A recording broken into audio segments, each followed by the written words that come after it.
This is BHAMBRA here for PSB Sports. I'm with the IBF Super Middleweight Champion of the World, Mr. James Chunky Degale. How you doing, James? Yeah, all good, bro. All good, Good man. to hear. Firstly, I know we're here for Hey Bellew, but I want to speak to you about your last fight with Barry Jack, please. Yeah.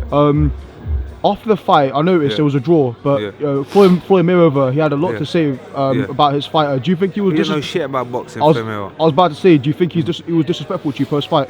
A little bit, yeah, because you don't know nothing. He's obviously biased. He's obviously sticking by his fighter. Sorry, bro. That's right. He's sticking by his fighter, and it was a close fight, a competitive fight. Yeah. But don't judge the fight because he had two very big rounds. He had two convincing rounds. Don't judge the fight by that. Judge it by each round. And when you judge it by each round, I won a majority of the rounds. Yeah. There was some rounds that were very, very close, but a majority of them I was winning. Don't judge the fight by the two rounds that he won big. Do you know what I'm saying? I understand, yeah. Do you know what I'm saying? Yeah, I hear you. No, listen, it was a close fight, a competitive fight. I'm not making excuses, but everyone knows that the deviated septum I couldn't prove. That's why it looks like sometimes I'm not fit in the fight. So I'm struggling to breathe. I had a bit of a shoulder injury, which I've got sorted, and that's no excuses. I went in there and I held him to a draw. A lot of people thought I won, but I said before the fight, Barry Jack's a good fighter. He's an underrated fighter. But once again, I think I'm better than Barry Jack. I wanted a rematch. I told Floyd let's get on. Hearn said he earned. He didn't want it. He went up in weight, and he's looking to fight Stevenson or whatever. But I move forward. The main thing is I'm still champ, and I move forward. James, sorry, can you speak to a bit about your contractual situation? Because I remember Eddie Hearn saying before the Jack fight that apparently last fight with him. You're free. So I'm free, but I will be working with Eddie Hearn. My next fight I will be working. I said me and Eddie Hearn have got a good partnership, a good friendship, and he is the man in British boxing. He's the man in Britain. He's the man. Absolutely. When Eubank Jr. fought Quinlan, post-fight, they had a lot to say about you. In terms of that they believe that they're the guy who should fight next. Bearing in mind you've been champion for well, coming on 3 years now, I believe. 2 years. What do you make of some of the comments they had to make about you post-fight? You know what? I was away in Dubai, so I didn't really see too much of it, but I've seen clips. And as I say, man, they're just chasing a big fight with me, the world title and the money. He's just come after me. Listen, but I'm pretty easy, as I say, I'm easy to promote, manage and whatever because I will fight anyone. I'm in boxing for the big fights.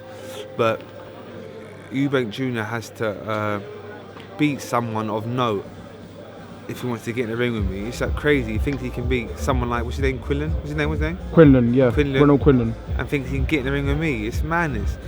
He like, the one time he stepped up, he got beat by Billy Joe Saunders. It was a close fight, but he got beat. And like I say, I'm willing to fight him, but I've got bigger fish to fight. There's a lot of big fights out there for me. And yeah.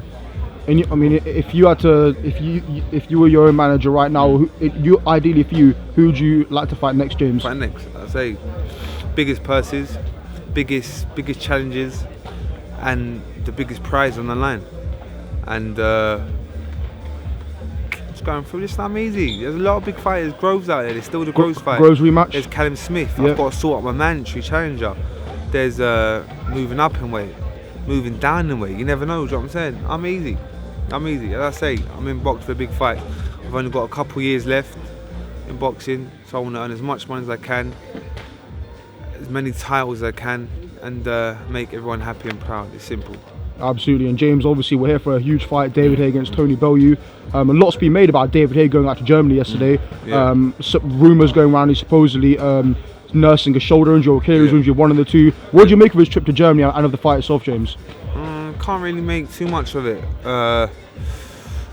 Is he injured? I don't even know if he's injured.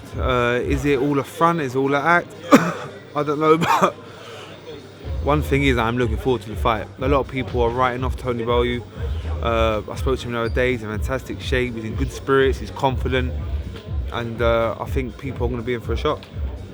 So you said that people are going to be in for a shot? Yeah. I think David Haye he ain't getting old, but he's getting on. Do you know what I'm saying? And I just think in boxing it's about timing. And I think this bout is the right time for Tony Bellew to beat David Haye. So do you think it'll be a shootout, as Shane McGuigan said in the press conference the other day?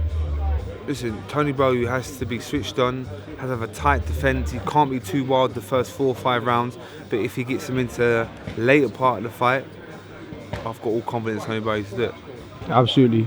James Gale, thank you so much for your time. I wish you all the best. I hope I can see you